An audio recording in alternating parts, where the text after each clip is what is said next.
Welcome back. My guest is Dr. Gerald Labuschagne, and we are discussing the crime situation in South Africa. Well, I've used the word forensic psychologist for a while, but you trained as clinical psychologist. Can I use these interchangeably? What's the difference? It's a yes and a no. According to the Health Professions Council, there is no licensing or registration category of forensic psychologists. Psychologists are bound to refer to themselves in terms of what they are licensed with at the council. The professional title, right? Yeah. Okay. So although there are people doing forensic work and act in their capacity. Forensic would be the work that you do. Yeah, correct. but you and I understand each other. Okay.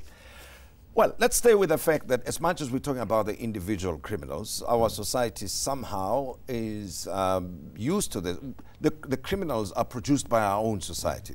Yeah. Is there anything that you see in the makeup of the South African psyche that you think creates the mindset of a criminal?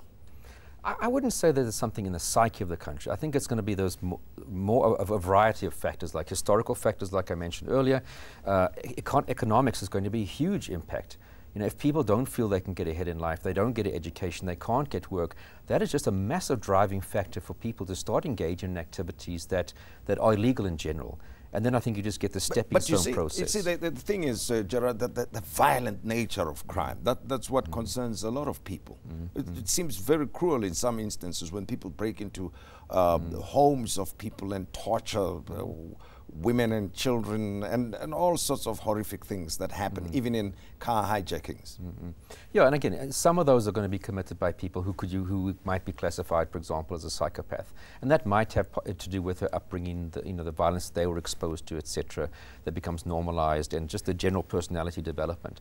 I wouldn't say it excuses all of a violent crime, but that would definitely, perhaps for the more severe sadistic type of crimes, might be a stronger element in those particular types of criminals. Now, rape also very high in the world, not only on the continent. Why is that? Again, it's probably got to do a lot of the same reasons for your general violent crime, because you regard rape as just a violent crime of just perhaps of a different nature. And again, I think it starts a lot of it in the home. What do we show our children? What do we expose our children with? How do we teach our children about dealing with people of the opposite sex, respect for other genders? I think that's probably the one place where if we really want to make the biggest difference, it's going to have to start there, at home, in our families. What do we show our children as they're growing up in terms of our own behaviors? Is going to be essential to fixing whatever our problem is. Let's not look at the deterrent factor that you mentioned earlier on, that as long as people know, the perpetrators of crimes know that they can get away with it, then, you know, they'll repeat this. But I wonder what the point is using crimes against children as an example. That what do people stand to benefit if they commit crimes against children, notwithstanding the fact that we've got to bring about the deterrence that can stop this. But, you know, what's in it? One can understand when a person robs that there might be the motivations for that. But in the case of children? Yeah, I mean, definitely if we're looking at sexual crimes against children, whether it's from hands-on touching to outright rape, etc., I mean, then we are looking more at probably the psychological issue of pedophilia. You know, I have a sexual attraction in the same way that we have our sexual attraction, hopefully, to legally consenting individuals. These individuals unfortunately have that attraction towards a group of people that they shouldn't be in terms of the law and society's norms and values. And then it's also difficult because I don't think then your punishments really would also want to have a great effect in deterring those individuals, because it's about their sexual interests and about their sexual attraction. And as we know, we are all sexual beings until we're probably even late in our 80s and 90s, until we have a decreasing interest in that for various health reasons. So your potential to offend also is a much longer time span for these types of individuals. And like I said, there your deterrence of a longer prison sentence are probably not going to be very effective, because that urge to offend or to engage in that behavior, which is an offense, is always going to be present with you. And we normally say that even if we do get these individuals in the criminal justice system and get them into some form of therapeutic environment or treatment, you know, we're never going to stop that interest. What we're aiming for is, can we manage that sexual interest? So those who offend against children will literally be a risk to children their whole life long. Well, in South Korea, I read somewhere that they castrate such people if you get arrested raping or molesting children.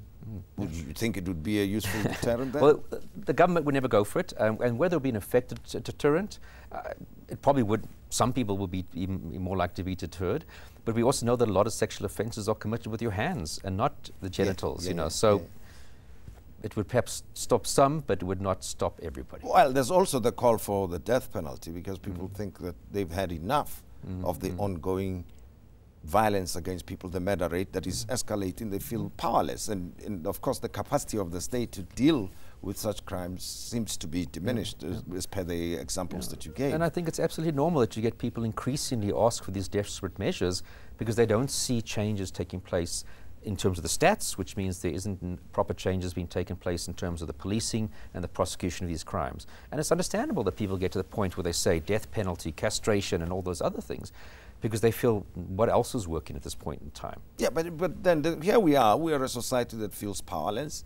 The crimes continue, and my focus specifically is the violent crimes. What do we do then? I don't think there's a great answer. I think long term what we're going to have to start to do is start in the house, in the home, in the family, make sure that we're raising our children correctly, whether it's a single parent or both parents present. It's not the biggest issue. But are we teaching the right values towards our children at that age, in terms of respect for their own bodies, respect for other people's bodies, respect for men and women, etc., respect for elders?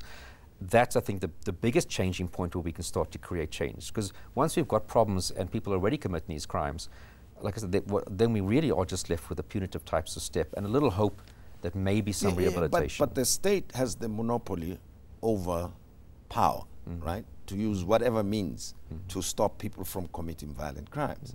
Do we have the capacity within the police system? And are the police appropriately trained to deal with some of the crimes that are of great concern to average South Africans? I'm very anxious about our state of policing.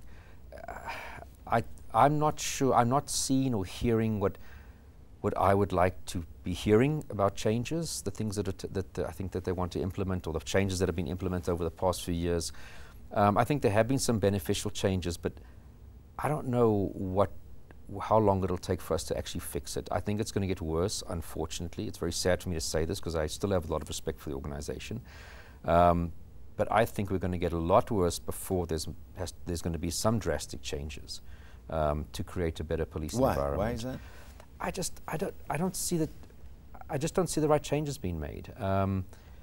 Like I said, we've destroyed or literally had a massive impact on that low to middle level management of group of people with knowledge and experience to guide the new crowd of people coming in. And I think we've just done such a damage to that who would be the ones to make sure that our policemen who join us are going to be working effectively? Because you can put them through a one-year training and additional training thereafter, and that's important, of course.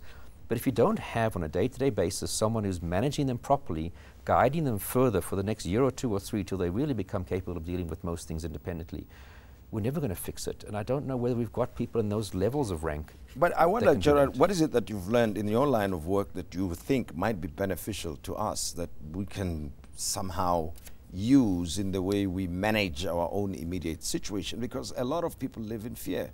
What have you learned that you think we should try and practice in our own personal lives and spaces in order to protect ourselves from violent crimes? Is there anything we can do, or we just go on the way we do? I think as individuals and citizens, we have to put more pressure on the government to start understanding these types of crimes, to implement things that are going to work. That's on the one level. Obviously, on a private individual level, you know, of course, making sure you don't become a victim of crime as far as possible, taking the necessary steps for precautions for your own safety and your family's safety. But I think the greater change in society is going to come if we put pressure on the authority, on the police, whether it's through votes, through NGOs, through social media, to create change.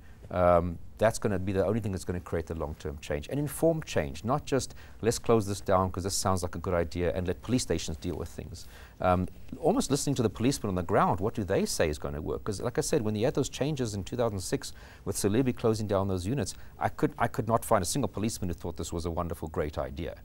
But unfortunately, management thought it was a wonderful, great idea. Where did management get this wonderful idea?